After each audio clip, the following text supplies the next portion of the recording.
Mindful Living podcast. This is another soul stirring episode where we are going to unravel the many layers of conscious living, purpose driven leadership, and well being from the inside out.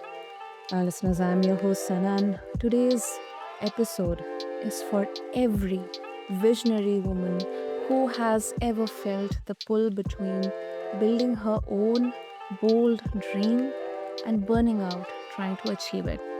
And let me ask you something.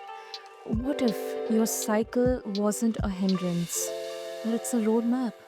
What if you could build a business in flow with your body, your health, not in resistance to it? Listeners, my guest today is a woman whose story turned burnout into a breakthrough, hustle into harmony. She is the founder of WombWise Collective and creator of the Founder Flow Accelerator, a mentor, entrepreneur, and a steward of cyclical wisdom in business.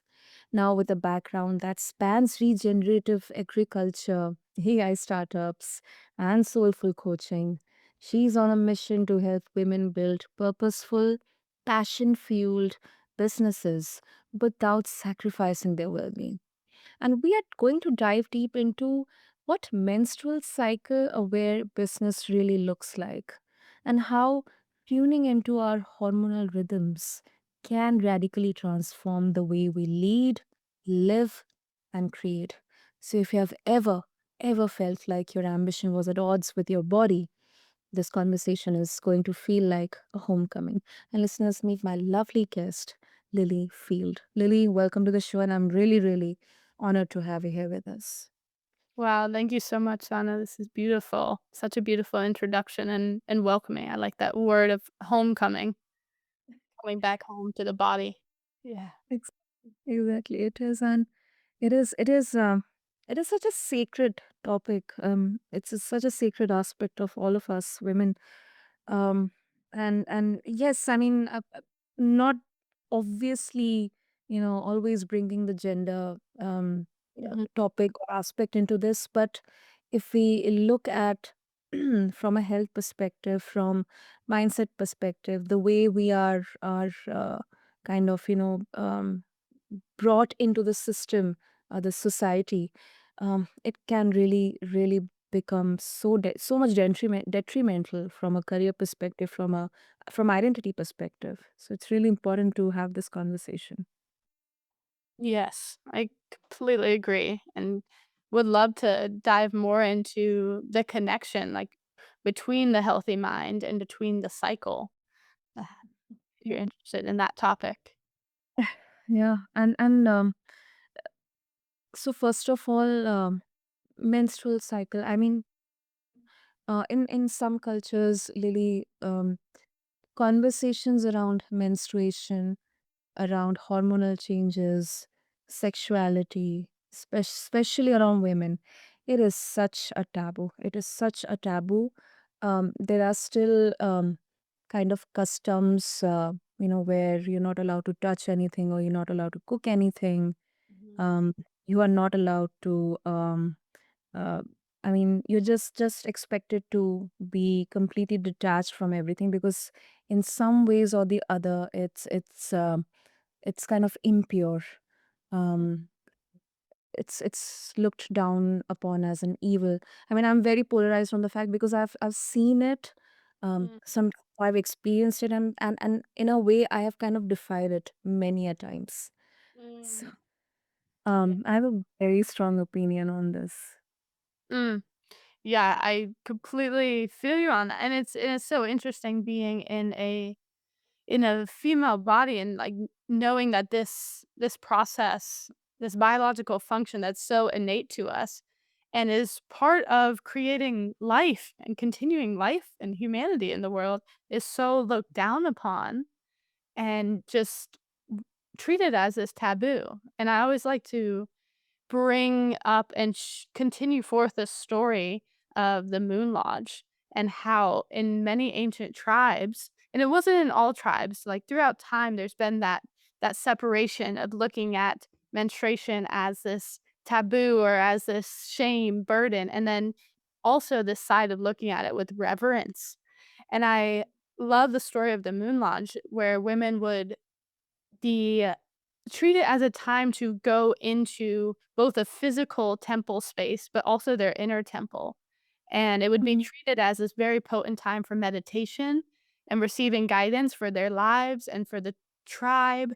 And then upon emerging from the Moon Lodge, they would be met by this council and basically get to share that wisdom that was received through this time. So I think throughout culture, there's been stories of reverence and stories of shame. And I just hope to keep orienting as I share these messages, like women in our own bodies and other people through educating people of all gender identities about the miracle that it is to have a cycle. Absolutely, absolutely. Um, and also in one of my conversations, I think that was previous year when I was doing a show on a podcast on this specific topic. So very interestingly, um, the concept of menstruation and the cycles, it was kind of explained with respect to the seasons we have. It's Mhm. like um, um, it starts with uh, an autumn season, just before menstruation, when our bodies, the female body is exhibiting changes, and maybe your mood swings or your hormonal levels, somewhat similar to, not sure, but pregnancy, somewhat similar. And Mm. then once we start with the menstruation, it's like a winter when we are kind of in a rest, kind of a bit gloomy state. And then once it's done, it's kind of spring because it's like our body is rejuvenating, from that freshness, and then it's summer. We are all active. So I still kind of retain that in my mind, because it was explained such beautifully. So what's your opinion on that? That is a very similar framework to how I also teach about the cycle. I think it's the most, simple one because especially if you live in a seasonal place with all 4 seasons, you really understand how those 4 seasons move, and I think it's also a beautiful way because it connects the cycles of our body to the cycles of nature and brings about Mm. that sense of greater harmony, um but it's also just beautiful for recognizing your own patterns. Like we recognize in summer, you typically have more energy. And so that might be a time that you can channel that into your creativity, into your productivity and relationships. But in winter, naturally, there's this retreat inwards and like a deeper processing, a deeper rest and digest state in our nervous systems. So that's a time of like maybe expending less energy. Maybe if you do need to expend energy, then you have this chance to recognize that and be mindful of the necessity for more self-care during that winter time. So I find, yeah, the seasonal view of the cycle to be so helpful and a simple Mm. framework, especially for if you are a woman in a culture that treats the cycle like more of a taboo, it gives you a language around it to where you don't have to say, "I'm bleeding." Instead, like, "I'm in my inner winter." So I think it opens up the language around it as well in those situations. That is beautiful. Lily, of course, I mean, you are in a menstrual cycle aware business. So, what exactly is this, and how does syncing our workflow with our body's rhythms, how does that create a more sustainable version of success? Yeah. This is this is what I get jazzed talking about.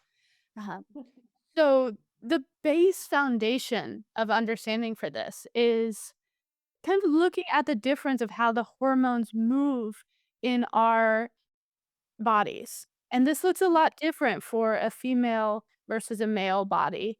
And I'm just talking about these biologically. I know there is a nuance to the gender spectrum, but in terms of the male body, the hormone cycle functions on primarily a 24-hour cycle. So in the morning, they wake up, they have this rise in testosterone that continues steady throughout the day and then drops off around like 5 p.m. when your circadian rhythms are in sync. But for women, yes, we have that circadian rhythm that naturally flows with the sun and the nighttime, but we also have this 28-day cycle, um, Yeah.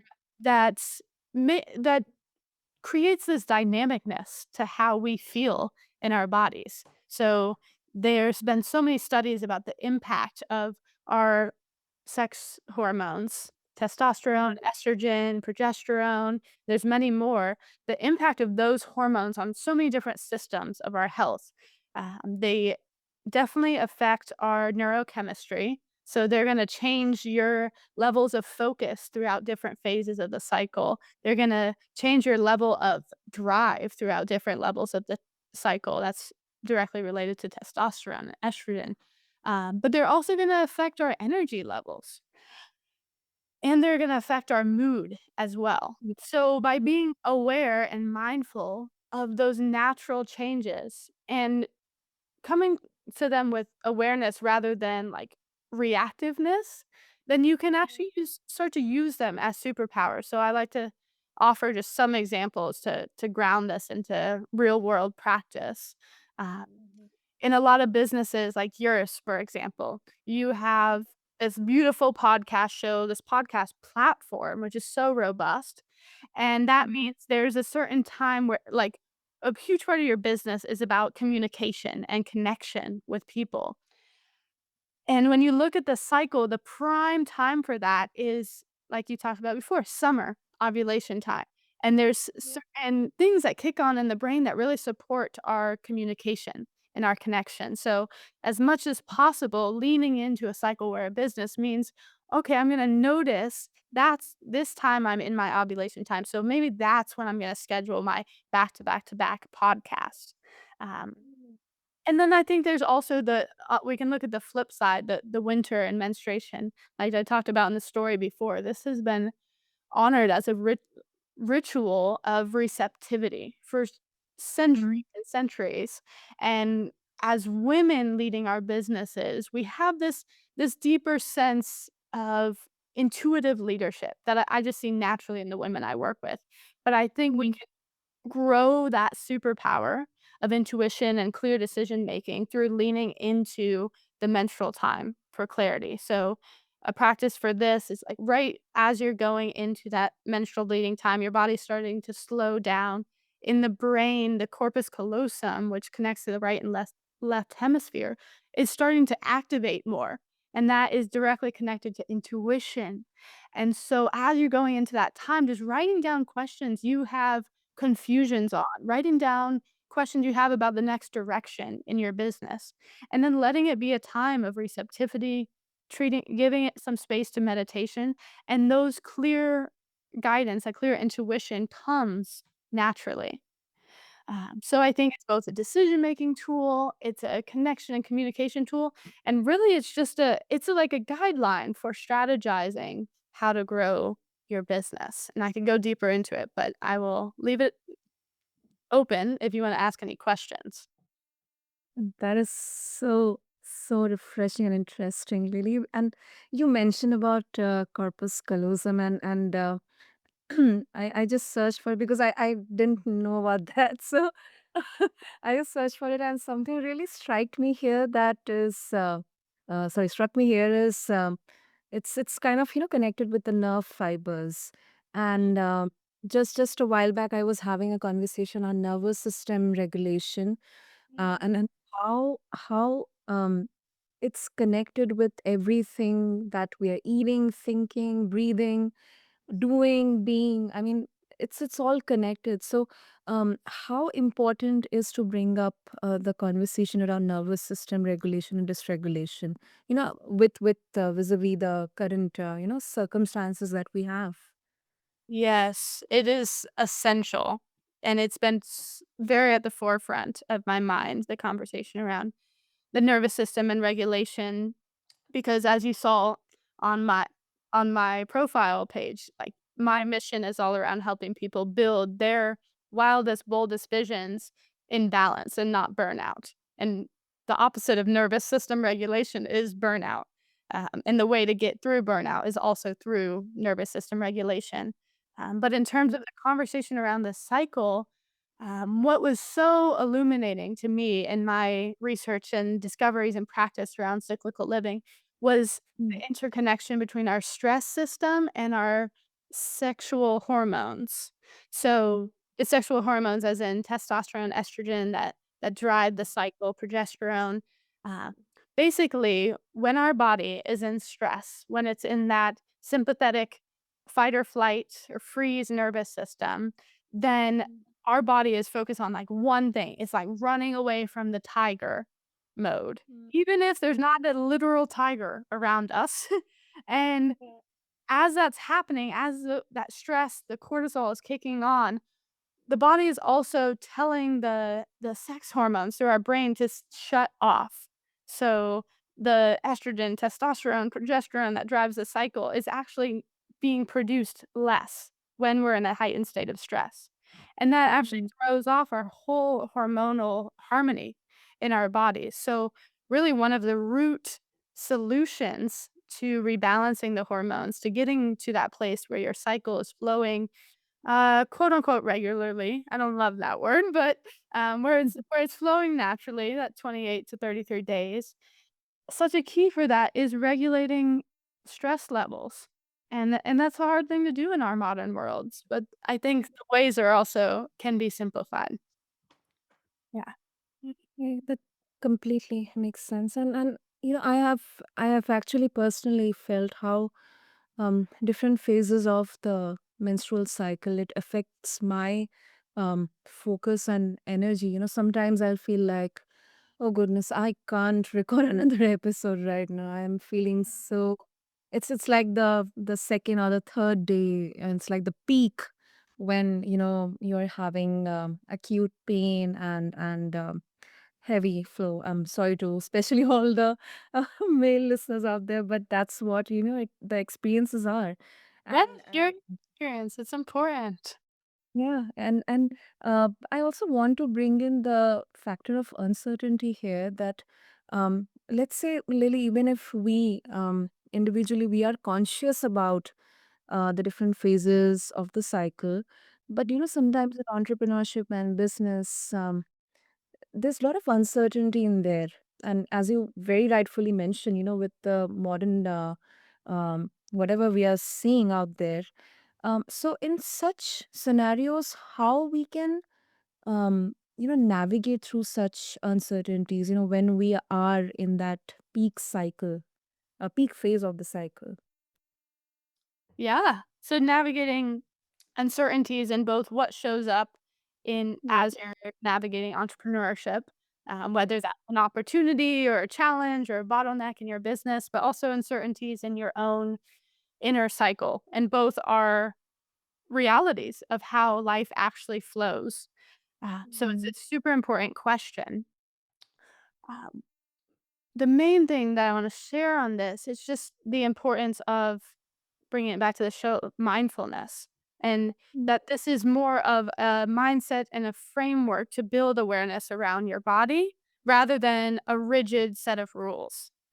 Uh, and so it's maybe in phases where like in the optimal state, you're not planning a bunch during this time, but you have a lot of stuff to do.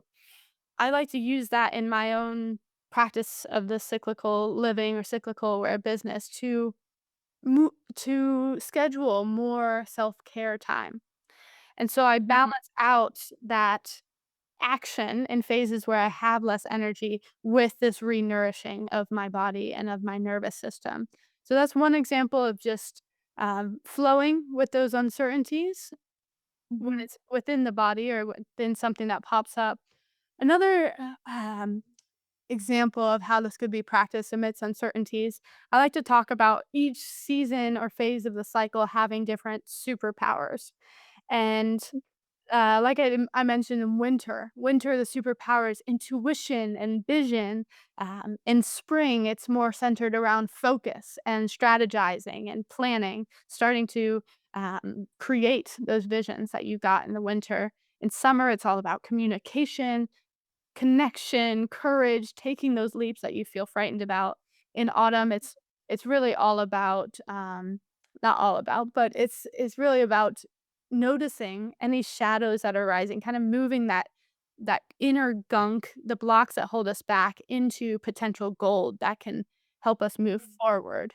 It's also a great time in the brain for organization. So each of these superpowers can be applied towards our action. And so even if you're doing an activity that's not extremely aligned with that phase, you can still tap into those superpowers and see how it could be applied. Let me just give an example of that so it can make more sense to a first time listener.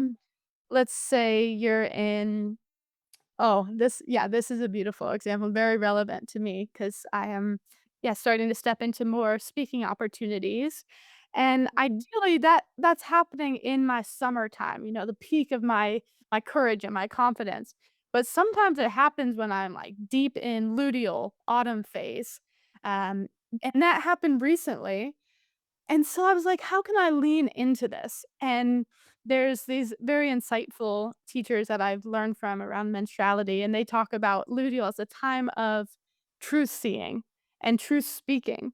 So as I was on stage, I was like, "I'm gonna lean into that superpower and just let it be a time of being really clear in the truth of my message and what I'm saying, and kind of being, like, to the point about things." Uh, and it was a really fruitful time, and I would say the same thing for the menstrual time if you were doing a more outward activity, like, we are more connected to vision and intuition at that time, so how can you use it to be I would say, like, a clear channel, that have that open flow of creativity as you're going about your actions.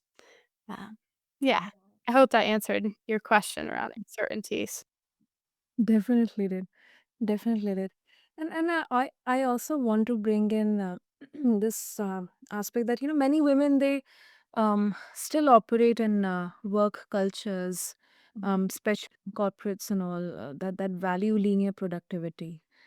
I mean, uh, Yep. uh, there can be exceptions, but mostly it is like the deliverables have to be um, very much consistent every time. So how can leaders, how can they start integrating cyclical frameworks into traditionally rigid business environments? Mm. Is it like far-fetched? It's a very important question. It's one that's on my mind and heart a lot. It's one of the reasons why I value entrepreneurship so much, actually, because I think it gives us a lot of freedom to shape our work and shape the strategy of our actions. And it's why I focus on teaching women about entrepreneurship and taking their own path in life. But I have the awareness too that that's not for everyone. And some people, their dream is much different from that. And they value the place they work at. So, in terms of leaders bringing in more cycle awareness, a simple way I do this in my business, which isn't I do have a smaller team, but what I do is I just have a check-in, and I just in general care about team health, and I care about the well-being of the people I'm collaborating with. So those check-ins are super vital. They're so vital to making something grow. So during those check-ins, I'm also asking, what phase of your cycle are you in? Is that impacting you in any way? And sometimes as simple as that awareness piece that helps people to come back to noticing their body, noticing if there's any stress in their body. So that's kind of step one, just bringing it into the conversation, letting it be a part of a conversation, and just the leader, whether male, female, or um, on another part of the gender spectrum, like, just knowing that that's something that impacts the women in your workplace, I think is super important. Um, and I do think we should, in general, move towards workplaces that have more flexibility around time. Um, and I know that doesn't work in all workplaces, like a hospital, there's certain things, there's like a high demand. Um, but more and more, if I think we can lean into offering more freedom and flexibility in the workplace. And we see that happening a lot with tech startups, just yeah, having more leeway of when you can come into work. Really giving, like, I believe in self leadership as a strong value. So the more you give people that opportunity for self leadership, like trusting that they will get the work on time, they will get the work done that's necessary on time, the more that there can be that flexibility in the schedule of when they show up, when their optimal time to work is. But it's gonna take a lot of understanding and awareness and new systems to get there. So that's a big part of my mission. Hmm. Yeah, that really seems doable. However, there's a long way to go in Mhm. there because it's not just black and white. Yeah. There are a lot of nuances around there, but yeah, I think self leadership is definitely way forward in at least the corporate and the traditional business environments. However, I definitely swear by the entrepreneurship freedom, and also one thing that you mentioned, that checking in with our team members, um, maybe in what phase they are of their cycle or how they're feeling. That's such an important one because often in the hustle and bustle of creating something or building something, looking for a solution to a problem, we as entrepreneurs or founders kind of forget that. And that starts with ourselves. Then Mm, only, we understand that, okay, if I'm asking myself, how am I doing? Then I should also ask the people who are working with me, how they are doing. mm. Yes, completely. Yeah, I really resonate with what you're sharing. Like, as a founder, it starts with you. Any state of being you're in ripples out into the company. So I definitely fall into that loop of, I think we all do it with as entrepreneurs, like the pushing and the you have so much passion and devotion to what you're building, so you can tend to overdo it and not check in with what's going on, but more so tend to the vision, tend to the business, tend to the team. So having that check in with the team honestly really helps me too, to be more aware of the state of which I'm working in. Absolutely. And before we wrap up, Lily, if our listeners they would like to connect with you and explore more about the work that you're doing at WombWise, what would be the best way? Yeah. So connecting with us on Instagram, I feel like that's our most present place at WombWise Collective. And you can get updates on things we're hosting. You can get updates on education opportunities, on different programs. We host some beautiful programs around bringing female founders together to build together in community and learn these different ways of cycle aware business. But really also it's a deep dive into business systems, so that's also a beautiful way to, like, really dive deep into our work. That's called Founder Flow Accelerator, and you'll find it on our website, wombwise.biz, B-I-Z. And then if you wanna come in a more casual way but still get to learn, every Wednesday we host Voice Your Vision Lab, and it's a space, again, for empowering women to feel courageous and confident in their voice, no matter what phase of the cycle you're in, and just really give a chance to be heard in that offer, in that mission, in that business that you're creating in the world. So a lot of different ways, Instagram, website, getting involved in our services, and yeah, that's all. Wonderful. I'll make sure to have all the links in the show notes. And Lily, thank you so much because you have showed us what it means to lead with flow, not force. And I believe you have given us not only tools, but a kind of, permission to redefine how we build, rest, and then rise. So thank you so much. Thank you so much. This was beautiful to talk. Thank you for sharing your experience as well. So, listeners, if this episode stirred something within you, share it with a sister who needs to hear this. And as always, to all the beautiful women out there, And to all the listeners out there, stay curious, stay compassionate, and keep living mindfully. This is your host, Sana, signing off. Thank you.